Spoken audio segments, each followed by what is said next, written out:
Pillars क्या है modern civilisation के, समझना बहुत ज़रूरी है। सर्वाइवल ऑफ द फिटेस्ट, ये चीज़ आप जानते हैं थ्योरी, ये बाकायदा एक इसका पिलर है जिस पे मॉडर्न सिविलाइजेशन खड़ी है। और ये पिलर उनकी मूवीज़ में, टीवी सीरीज़ में, उनके ड्रामाज में और उनकी सिविलाइजेशन में, सोसाइटी में आपको नज़र आएगा। सर्वाइवल ऑफ द फिटेस्ट क्या है कि जंगल में एक शेर है, वो फिट है, उसने कुछ स्किल सीखे में, वो पावरफुल है, स्ट्रांग है, वो अगर खरगोश उसके सामने आ जाएगा उसको खा जाएगा। खरगोश को फिट होने के लिए, सरवाइव करने के लिए फिट होना पड़ेगा, कुछ स्किल सीखने पड़ेंगे। अब वो स्किल्स क्या है? मॉडर्न सिविलाइजेशन में झूठ, डिप्लोमेसी, ये सारी चीज़ें, कुछ स्किल सीखने पड़ते हैं कॉम्पिटिटिव होने के लिए। आपको जो है अपने आप को एक पावरफुल इंसान शो करना पड़ता है, वरना लोग आपको रोन देंगे। ऐसे ही है ना, लोग आपका एहसास नहीं करेंगे, कुचल देंगे आपको पैर तले। अब इस्लाम इसके टोटली अगेंस्ट है। इस्लाम जो है वो सर्वाइवल ऑफ द फिटेस्ट की नहीं करता बात, बल्कि इस्लाम कोहेसिव वैल्यूज़ की बात करता है कि गरीब को एम्पावर करो और कमज़ोर को एम्पावर करो। हमारी सोसाइटी में टोटली ऑपोजिट है कि कमज़ोर को क्या करो, मज़ीद दबाओ, उसको कुचलो। ये survival of the fittest Darwin ने दिया था और उसने कहा था कि ह्यूमन बींग्स जो है ये एक जंगल की सोसाइटी है, जिस तरह जंगल में जानवर रहते हैं इस तरह ह्यूमन बींग्स यहाँ रह रहे हैं और इसी तरह बचेंगे ह्यूमन बींग्स के वो सर्वाइव करना सीखें। दूसरी जो चीज़ है माइट इज़ राइट, कि ताकत जिसके पास है वो ठीक है, जिसके पास ताकत नहीं है उसकी कोई नहीं सुनेगा। पैसा जिसके पास है वो ठीक है, पैसा बोलता है, पैसे से तुम हर चीज़ खरीद सकते हो। ये बाकायदा उनकी मूवीज़ में भी दिखाया जाता है। ये आइडियोलॉजी है पूरी, माइट इज़ राइट, कि जो पावरफुल है, पैसे वाला है, उसकी वाह है, और जो बेचारा गरीब है उसको कोई नहीं पूछता। अब इसमें मूवीज़ भी बनती हैं। परसूट ऑफ हैप्पीनेस में हैप्पीनेस को लिंक किस चीज़ से किया गया? सक्सेस, मटीरियल सक्सेस से। यही है माइट इज़ राइट, कि बड़े आदमी बन गए हो तो सक्सेसफुल हो, अदरवाइज तुम्हें लोग पूछेंगे भी नहीं। जबकि इस्लाम ने ऐसे ऐसे लोगों को एम्पावर किया, आप सोच भी नहीं सकते। रबिया बिन तमीम एक अफ्रीकन स्लेव थे, आपको पता है कि उनको कोई नहीं पूछता था और स्लेव की कोई औकात नहीं थी उस माशरे में। ही वेंट टू रुस्तम, हज़रत उमर के दौर में साद बिन अबी वकास ने कमांडर बना के भेजा था रबिया बिन तमीम को कि जाओ रुस्तम से जाके बात करो। रुस्तम जो है ना पर्शियन कमांडर था और रुस्तम गाँव तकिए पे बैठा हुआ था, इस तरह के सोफे पे, तख्त पे, उसमें आता है नरेशन में, हिस्ट्री में, वो इस तरह बैठा हुआ था और वो बड़े फ़ख्र से बैठा हुआ था। रुस्तम पर्शियन कमांडर था। रबिया बिन तमीम जब एंटर हुए तो हंसने लग गया, कहता ये कौन मवाली उठ के आ गया, यानी कि जिस तरह वो अफ्रीकन स्लेव थे। लेकिन उनके चेहरे पे कॉन्फिडेंस देख के वो कांप गया जब वो करीब आए रबिया बिन तमीम, और उसने चुपके से अपने साथ वाले को कहा जो उनके कोर्टिशन थे कि have you seen such a confidence ever on a slave face, तुमने कभी किसी स्लेव के फेस पे इस तरह का कॉन्फिडेंस देखा है? यानी कि ना वो थोड़े ठिठर गए कि ये किस तरह का बंदा है। और उन्होंने कहा कि अच्छा आए बैठें। अब वो इतना डर गया उनसे, रबिया बिन तमीम से, सिर्फ बॉडी लैंग्वेज देख के। उसने कहा कि आओ बैठो यहाँ पे गाँव तक ये। उसने कहा नो, अल्लाह earth is better for me, मैं अल्लाह की अर्थ पे बैठूंगा। उसने ये जवाब दिया रबिया बिन तमीम। तो वो और डर गया कि ये पता नहीं किस तरह का बंदा है। फिर उसने कहा why have you come here? उसने कहा I have come here to deliver the justice to people and to bring them in the servitude of Almighty Allah and to take them out of your servitude। तो ये जवाब सुन के जो है ना वो काम गया था और उसने अपने साथ वाले को कहा कि मैंने इस तरह का कॉन्फिडेंस आज तक नहीं देखा। अब इस्लाम तो एम्पावर करता है स्लेव को, और वो जो जुलेबीब की स्टोरी है, जिनको बच्चे धुतकारते थे, पत्थर मारते थे, उसको वॉरियर बना दिया इस्लाम ने। आप ये कैरेक्टर्स को पढ़ें।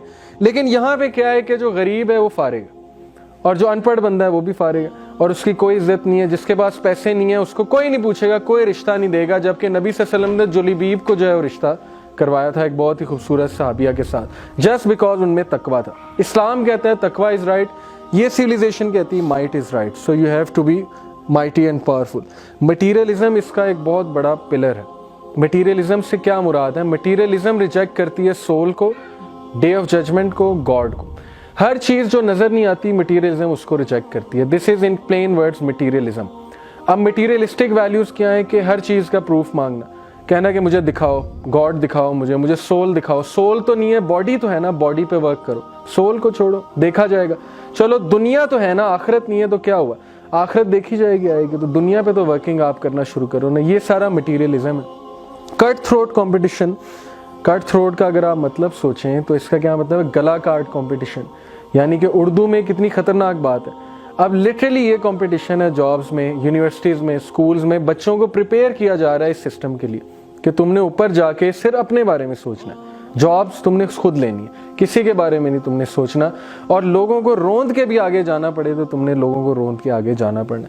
सबकॉन्शियसली उनके एडवर्टीजमेंट्स ये बता रहे हैं, उनके जो है ना वो सबलिमिनल मैसेजेस मूवीज में ये चीज़ सिखा रहे हैं, सारे पिलर्स पे बेस्ड है उनकी सारी सिविलाइजेशन। इंडिविजुअलिज्म, उनके जो एथिक्स है ना वेस्ट के, मौलाना मदूदी ने इस पर बड़ी ज़बरदस्त बुक लिखी है कि they are based on individualistic values, यानी कि इस्लाम में इंडिविजुअलिज्म से हट के आपने नेबर का भी सोचना है, ना सिर्फ नेबर का सोचना है, आपने कम्युनिटी का भी सोचना है, ना सिर्फ कम्युनिटी का सोचना है, आपने उम्मा का भी सोचना है। वेस्ट में है कि बस यू एंड योर फैमिली, ये उनके पिलर्स हैं, एथिकल पिलर उनके, हालांकि बड़े स्ट्रॉन्ग पिलर है। आप देखेंगे मूवीज़ में वो फैमिली को बड़ा स्ट्रॉन्ग एक स्ट्रक्चर दिखाते हैं और कहते हैं कि family comes first, family, but their family only, they have nothing to do with neighbours, कि नेबर्स भूखा सोया है, कि नेबर जो है मेरा वो, उसको कोई प्रॉब्लम है उसको मैं पूछ लूँ। इस्लाम में तो यहाँ तक है कि नबी सल्लल्लाहु अलैहि वसल्लम के बाद जिब्रील आए, नबी सल्लल्लाहु अलैहि वसल्लम कहते हैं कि मुझे खौफ था कि जिब्रील कहीं नेबर्स को इनहेरिटेंस में हिस्सा ना दे दें। इतनी बार उन्होंने मुझे तलकीन की कि your neighbours, your neighbours, your neighbours. अब इस्लाम में तो सारी कोहेसिव वैल्यूज़ हैं, इस्लाम में तो अल्ट्रुइज्म है कि आउट ऑफ द वे जाके किसी की मदद करना। वेस्ट में अल्ट्रुइज्म नहीं है, वेस्ट में इंडिविजुअलिस्टिक वैल्यूज़ हैं, और ये सारी चीज़ें वो अपनी मूवीज़ में भी दिखाते हैं। उन्होंने हमेशा मूवीज़ में दिखाया कि इंसान ही इंसान की हेल्प कर रहा है। कभी ये दिखाया हो कि सुपरमैन ने अल्लाह से दुआ की हो या स्पाइडरमैन अल्लाह के आगे झुका हो, सजदा किया हो, no. Spiderman is saving humanity, Superman is saving humanity. सब कॉन्शियसली वो आप सबको मैसेज क्या देना चाह रहे हैं कि गॉड है ही नहीं, गॉड से दूर कर रहे हैं और ह्यूमैनिटी पे रिलाई कराया जा रहा है कि there will be a Superman, Spiderman type of a character, and you are everything, human being is everything, human being is self sufficient. ये सारे पिलर्स हैं। कैपिटलिज्म उनका एक पिलर है, कैपिटलिज्म उनकी इकोनॉमिक थ्योरी है कि जितना पैसा कमाना है, होर्डिंग ऑफ वेल्थ है बेसिकली कैपिटलिज्म, कि keep hoarding wealth and you don't have to give any charity, any ज़कात। लेकिन इस्लाम में तो है 2.5% आप जो है वो ज़कात दो। अकॉर्डिंग टू अ सर्वे मैं पढ़ रहा था कि दुनिया के 10 अमीर तरीन लोग अगर ज़कात दें, 10 अमीर तरीन, तो they can feed the rest of the humanity for the rest of their life. 3 वक्त का खाना वो ह्यूमैनिटी को उनकी मौत तक खिला सकते हैं अगर वो ज़कात दें 2.5% अपनी वेल्थ में से। और आपको पता है अमेरिका और UK, according to World Health Organisation, 52% world के रिसोर्सेज अमेरिका और यूके, 48% पूरी दुनिया के पास। अब ये बदमाशी नहीं है तो ये क्या है? किस बेसिस पे वो 52% रिसोर्सेज लेके खड़े हुए? सिर्फ इस बेसिस पे कि हम जो है सुपीरियर हैं। इन सारी वजह से, कैपिटलिज्म की वजह से, सेकुलरिज्म क्या है कि गॉड को आप निकाल दो लाइफ से। लोग कहते हैं नहीं सेकुलरिज्म ये नहीं है, सेकुलरिज्म ये है कि आप कुछ भी करो लेकिन पॉलिटिक्स में गॉड को ना लाओ। सेकुलरिज्म को ना एक न्यूट्रल चीज़ कहते हैं कि नहीं नहीं इसका दीन से कोई ताल्लुक नहीं है, ये तो एक पॉलिटिकल थ्योरी है। लेकिन उनका जो रवैया है हमारे एंकर्स का और सेकुलरिस्ट का, वो इसके मुतजाद है, वो न्यूट्रल रवैया नहीं है। हसन निसार का रवैया न्यूट्रल है, वो तो रिलीजन को इतना रगड़ा लगाता है। आपने देखे हैं उनकी टॉक्स, किस तरह से वो रिलीजन की हिस्ट्री को एक्सप्लॉइट करते हुए अच्छा खासा रगड़ा लगाते हैं। हूद भाई न्यूट्रल है। अगर सेकुलरिज्म न्यूट्रल चीज़ है तो फिर आप रिलीजन को क्यों छेड़ते हो? आप रिलीजन को डिग्रेड क्यों करते हो? आप इस्लाम को क्यों डिग्रेड करते हो? पर्दे के बारे में किसने आपको राइट दिया कि आप बात करो? आप तो कुछ और हैं, फिजिसिस्ट हैं, आपको पर्दे का क्या पता? आप फिजिसिस्ट हैं, आपको रिलीजन की फिलॉसफी का क्या पता? आप किस बेसिस पे बात कर रहे हैं? साबित ही होगा कि सेकुलरिज्म न्यूट्रल नहीं है, उनका रवैया बता रहा है सेकुलर्स का।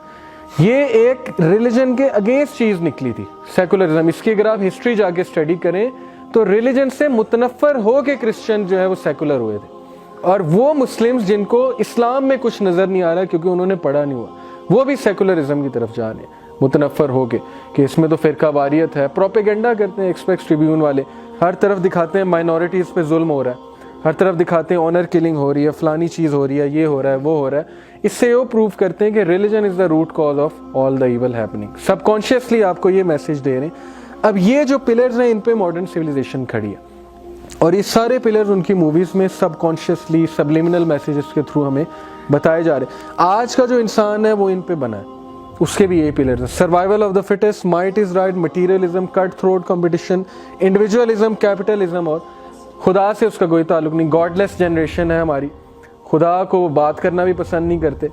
मोरालिटी भी कहीं आप बात कर दें किसी महफिल में आपका मजाक उड़ेगा, कहेंगे ये तो मौलवी हो गया, इसको पता नहीं आज क्या हो गया, इसका इलाज कराओ, ये वो, इस तरह की बातें। ये एटीट्यूड कहाँ से सीख रहे हैं हम? मूवीज। दीन की बात फैलाना सदक़े जारिया है। सवाब की नीयत से वीडियो को शेयर जरूर कीजिए। जज़ाकल्लाह।